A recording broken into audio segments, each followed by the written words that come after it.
नहमदुहु व नसल्ली अला रसूलिल करीम अम्मा बाद फ़ाउज़ बिल्लाहि मिनश शैतानिर रजीम बिस्मिल्लाहिर रहमानिर रहीम। दोस्तों, एक दफ़ा फिर मैं हाज़िर हूँ आपके साथ। और आजकल चूँकि एक सुन्नी इत्तेहाद महाज़ के हवाले से एक बातचीत बहुत ज़ुबान ज़द-ए-आम है, तो मैंने सोचा कि इसके ऊपर कुछ मौक़िफ़ मैं भी बयान कर दूँ और कुछ लोगों से मैंने इस बारे में मौक़िफ़ भी लिया।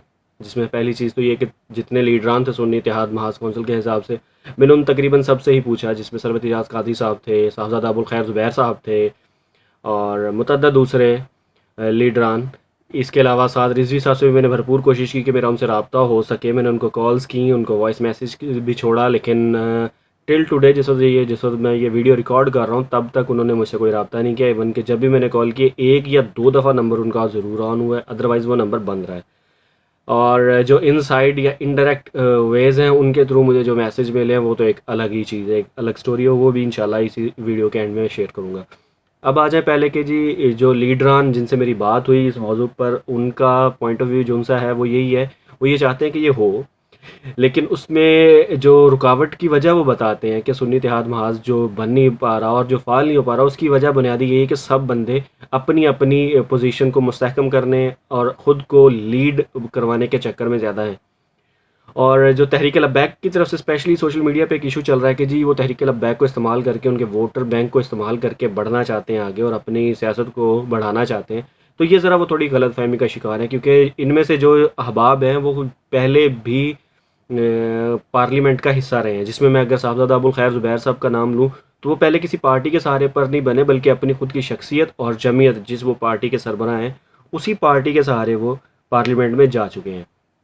तो इस तरह उनको ज़्यादा ख़ासी ज़रूरत नहीं है, लेकिन दूसरी पार्टीज़ में उनकी मांग इस पार्टी की निस्बत ज़्यादा है। ये पार्टी तहरीक लब्बैक वाले ज़रा थोड़ा सा वो यूँ कह लें कि अपना खून गर्म होने की निशानियाँ बता रहे हैं, अदरवाइज़ ऐसा कुछ भी नहीं है। वो कोई कैश वैश करने के चक्कर में नहीं है। मेरी मुनव्वर हुसैन जमाती साहब से भी बात हुई थी, तो वो यही बात करते हैं कि यार हम लोग इनके पास जाते हैं तो इनके लीडर जो उनसे वो हामी भर देते हैं, अच्छे तरीके से मिलते हैं, और उसके बाद इनके सोशल मीडिया अकाउंट से और इनकी शूरा की तरफ से फतवेबाजी और गलत ज़ुबान का इस्तेमाल ज़ुबान ज़द-ए-आम हो जाता है और स्पेशली फतावे लगाने शुरू कर देते हैं। और मैंने तो बल्कि कुफर के और राफ़ज़ियत के इन लीडरान के ख़िलाफ़ फतावे सुने हैं, उनके दूसरे लोगों के साथ मुलाकातों के ऊपर, इवन के ख़ुद कर रहे हैं, और कोई उसके ऊपर ऐसी वैसी यानी कि बात नहीं है, बल्कि डिफेंड करते हैं उस चीज़ को। और मेरे ख़्याल में ये चीज़ अच्छी भी है कि होनी चाहिए। हाफ़िज़ साद साहब की मुलाकात हुई, हाफ़िज़ सईद साहब के साहबज़ादे, बहुत अच्छी बात थी। जमात इस्लामी के साथ हुई, ज़बरदस्त बात हुई। माविया आज़म के साथ मुलाकातें उनकी अक्सर व पेशतर कुछ फॉर्मली और इनफॉर्मली चलती रहती हैं, ज़बरदस्त। मौलाना औरंगज़ेब फ़ारूकी साहब के साथ चलती रहती हैं, ज़बरदस्त। तारिक जमील साहब के साथ चलती रहती हैं, ज़बरदस्त। इब्तिसाम लाई ज़हीर वगैरह के साथ चलती रहती हैं, ज़बरदस्त। लेकिन जब यही मुलाकातें दूसरे जमातों के सरबराहान या उनके नुमाइंदे करते हैं, तो फतावेबाजी शुरू हो जाती है इस ग्रुप की तरफ से। अब दूसरा पॉइंट ऑफ व्यू सॉरी, पहला तो ये हो गया लीडरान की तरफ से जो उनसे बातें आई मेरे सामने। दूसरा अवामुन्नास, मैंने उसमें बात की तो अवाम, ज़्यादातर अवाम का जो सा मौक़िफ़ था वो ये एट द एंड यही है कि जनाब सुन्नी इत्तेहाद होना चाहिए, और इससे इनको कामयाबी भी मिलेगी, सही नुमाइंदगी भी मिलेगी, पता भी चलेगा, और सही तरह पार्लियामेंट में क्या कहते हैं, अपने मसलक को प्रमोट या उसकी प्रमोशन की जा सकती है, बल्कि मसलक के जो से मुख्तलिफ मसाइल हैं उनका हल भी निकाला जा सकता है और एक अपनी शनाख्त को कायम भी किया जा सकता है। जो कि बात 90% बिल्कुल ठीक है, 10% इसलिए कि ह्यूमन एरर एक पाया जाता है, वो गलती हो सकती है कहीं पर भी और किसी से भी हो सकती है, क्योंकि इंसान की जो आदत है, नेचर है, वो ख़ता का है। इसी तरह एक पॉइंट ऑफ व्यू में इसका दूसरा भी एक पॉइंट ऑफ व्यू नैरेटिव आया कि जनाब पहले अपनी आवाम को शऊर दिलवाया जाए, क्योंकि तहरीक लब्बैक स्पेशली, मैं बार बार इसलिए कह रहा हूँ क्योंकि इनकी तरफ से ही खून की गर्मी है, अदरवाइज़ बाकी सब अकल से काम ले लेते हैं। इनमें अकल का ज़रा थोड़ा सा जो सा म्यार है वो इंतहाई लो स्टैंडर्ड है। सोचते समझते नहीं है, जाके गिरेबान पकड़ लेते हैं, फतवे लगा देते हैं, लड़ाई कर देते हैं, मार कुटाई कर लेते हैं, बाद में सोच रहे थे ओहो काम तो गलत हो गया। तो ये वो वाला हिसाब है इनका, इनको पता नहीं होता कि इन्होंने करना क्या बाद में बस। और जो 2018 का इलेक्शन है स्पेशली, सुन्नी इज़म के ऊपर 2-4 सीटें जो हमेशा जीतते आ रहे थे वो इनकी वजह से हारी हैं, जीती हुई सीटें हारी हैं इनकी बेवकूफ़ी, नालायकी, नाअहली की वजह से। और ये चीज़ वो एक्सेप्ट करने के लिए तैयार नहीं है, कहते हैं जी हमारा बहुत वोट बैंक है। वो भाई ये मैं एक प्रेडिक्शन कर देता हूँ तहरीक लब्बैक के हवाले से, ये 2023 उनका आखिरी इलेक्शन है और 2028 में इनको कैंडिडेट भी मिल जाए ना, तो बड़ी बात है। इन्होंने ये अपना हाल कर लेना, क्योंकि जिस तरीके से ये चीज़ें चला रहे हैं, अंधों को भी चीज़ें समझ आ रही हैं। कुछ थोड़ा सा टाइम ज़रूर लगता है अवेयरनेस आने में लोगों को, लेकिन पता चल जाता है कि भाई ये बंदा किस चक्कर में जा रहा है। तो अगर तो इन्होंने समझदारी से काम ना लिया तो की बात कर रहा हूँ कि ये 2023 इनका आखिरी इलेक्शन होगा। अब आ जाएँ कि जो वो एजुकेट करने की बात कर रहे हैं कि भाई पहले अपनी आवाम को समझाया जाए, उनको बताया जाए, उनको चलाया जाए, फतवेबाजी से छोड़ के रिसर्च वाली साइड पे आया जाए, उनको प्रैक्टिकली मैदान में आने की, समझाने की, लाने की तरबियत दी जाए, फिर इसके इत्तेहाद की तरफ जाया जाए। पहले सब अपने अपने वोटर बैंक को, मुरीदीन को, मुकल्लिदीन को समझाएं और उस तरफ लेकर आएँ। अब आ जाते हैं हकीकत की तरफ।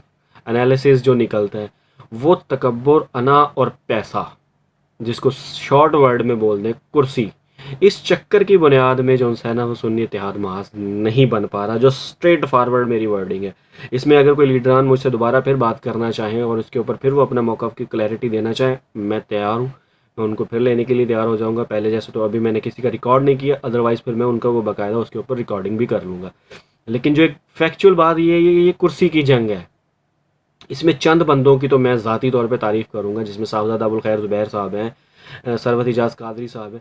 ये कुर्सी के चक्कर में नहीं है, लेकिन कुर्सी के चक्कर में ना होने के बावजूद इनको ज़लील किया जा रहा है, इनकी कदर नहीं की जा रही। मैं सिर्फ ये 2 बंदों के नाम ले रहा हूँ, इससे हट के और भी बहुत सारे हैं। हसनैन मोहिउद्दीन साहब हैं सिदरा शरीफ वाले, इसी तरह साहबजादा सुल्तान साहब हैं, इसी तरह ईदगाह शरीफ वाले हैं। इनको ज़लील ज़्यादा किया जा रहा है और इनसे फ़ायदा नहीं लिया जा रहा, बल्कि इनके ख़िलाफ़ फतावेबाजी ज़्यादा होती है और इनको टॉर्चर ज़्यादा किया जाता है। यूटिलाइज़ अपने काम, अपने मकसद के लिए इस्तेमाल बहुत ज़्यादा किया जाता है। और कुर्सी की जंग है, और कुर्सी की जंग ये 3-4 लोगों में ही है। उनकी वजह से सुन्नी इत्तेहाद महाज नहीं बन पा रहा। उनमें से एक का तो टच मैंने साथ साथ दे दिया, और मैं अलल ऐलान कह रहा हूँ कि मुझसे उन्होंने कोई कॉन्टैक्ट नहीं किया। मैंने भरपूर कोशिश की कि इनका मैं मौक़िफ़ ले सकूँ ताकि फिर मैं उसके हिसाब से बात कर सकूँ, लेकिन इन्होंने मौक़िफ़ देने की कोई कोशिश नहीं की। इन्होंने बाकायदा मैंने वॉइस किया कि जनाब ये वाला बात है, ये वाला मसला है, इसके ऊपर मैं आपका पॉइंट ऑफ व्यू जानना चाह रहा हूँ। उन्होंने मेरा रिस्पॉन्स नहीं दिया, फ़ोन नंबर बंद, कॉल अटेंड नहीं हो रही। तो ये वाला सीन मेरे साथ उनका चल रहा है। एक और पार्टी है, वो भी इसी नाम से है, और वो चाहती हैं प्योरली कि भाई सब उनके पैरों में बैठे तो ही इस्लाम है, अदरवाइज़ कोई नहीं है। उस सुलह कुल्लियत के ऊपर एक उनका अपना ही अकीदा है। वो इमाम है, ठेकेदार है दीन के, वो वक्रे ठेकेदार हैं, वो वक्रे इमाम है। अल्लाह ताला उनको हिदायत नसीब फरमाए, मेरी तो दुआ है। लेकिन जिस आलम और जिस नहज पर वो पहुंच चुके हैं, वो हिदायत से कोसों दूर जा चुके हैं। वो समझते हैं हिदायत वही है जो उनके पास है। उनको यही नहीं पता कि जिस वक़्त आलम इस्लाम को चलाना है, या पाकिस्तान में मुसलमानों का या दूसरे मज़ाहब का तरीका चलाना है, तो मुझे किस तरीके से अपनी पॉलिटिक्स करनी होगी। उस आदमी को इतनी अक्ल और सेंस नहीं है, वो बस एक अपने ही अंदाज में लगा हुआ है। अल्लाह ताला उसको हिदायत दे। मैं फिर कह रहा हूँ। इसी तरह एक तीसरा जो सा नैरेटिव चल रहा है, या जिसको लेकर चलना चाहिए, वो ये कि एक सेकुलर जंग है और एक लिबरल जंग है, और तीसरी तरफ से हमारी इस्लामिक जंग है। मेरा जो पॉइंट ऑफ व्यू ये है कि हम लोग आज तक बावर ही नहीं करवा सके अपनी आवाम को कि भाई हमें इस्लामिक सिस्टम क्यों ज़रूरी है, उसके क्या बेनिफिट्स हैं, उसको क्या बेनिफिशरीज़ हैं। इमरान खान साहब ने नारा लगाया रियासत मदीना का, लोगों ने समझ लिया वो एक बिल्डिंग थी जो इमरान खान ने बनानी थी और उसमें सब ने घुस जाना था और सब ठीक हो जाना था।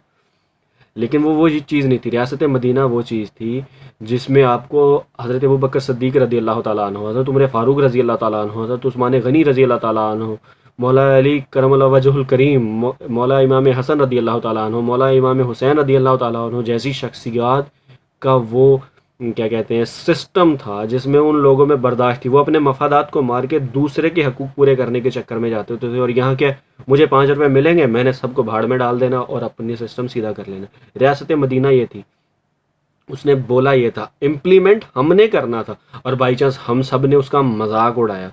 मैंने भी कहीं कहीं थोड़ा थोड़ा टच दिया उसका मजाक उड़ाने में। लेकिन जिस दिन मुझे वो समझ आई कि रियासत मदीना क्या लफ्ज़ क्या बोला जा रहा है, मतलब क्या, मकसद क्या, मतन क्या है, उस दिन फिर मुझे शर्मिंदगी हुई खुद के ऊपर भी। तो ये एक एनालिसिस है कि असल जंग जो सुन्नी इत्तेहाद ना होने की है वो ये है कुर्सी की, और ये 2-3 लोगों की सिर्फ और सिर्फ है। बाकी छोटे छोटे लोग भी चाहते हैं, लेकिन 2-3 बड़े बड़े नाम हैं जो उनसे सिर्फ कुर्सी चाहते हैं, और वो चाहते हैं कि भाई हमारे मुताबिक सारी चीज़ें चले। अल्लाह ताला उनको हिदायत फरमाए। और ये उन तक मैसेज है। और फिर मैं सबको कहता हूँ कि जिसका दिल करता है मेरे सामने आके बैठ के बात करे, मैं उनसे चंद सवाल करूँगा, फिर उसी हिसाब से जिस तरह मैंने बाकी सबसे किए थे, फिर जो उनका जवाब होगा फिर उसी तरह उनका मौक़िफ़ ले लेंगे। कहेंगे तो मैं ऑन एयर अपने यूट्यूब चैनल से उनको लाइव चला भी दूंगा, और कहेंगे रिकॉर्डेड करके करते हैं प्रोग्राम, तो वो भी हो जाएगा, लेकिन सवाल मेरी मर्ज़ी के होंगे और फिर मैं उसी हिसाब से ही चीज़ चलाऊँगा। मैं किसी के साथ वो क्या कहते हैं कि अपना मैनिपुलेट होकर या फिक्स्ड प्रोग्राम रिकॉर्ड नहीं करवाना चाहूँगा इसके ऊपर। मैं चापलूसी किसी की नहीं कर सकता हूँ। हाँ, दीनी तौर पर मैं सबका एहतराम करता हूँ, अदरवाइज़ चापलूसी किसी का नहीं करूँगा। गलत को गलत कहने की जुर्रत, हिम्मत और सलाहियत रखता हूँ।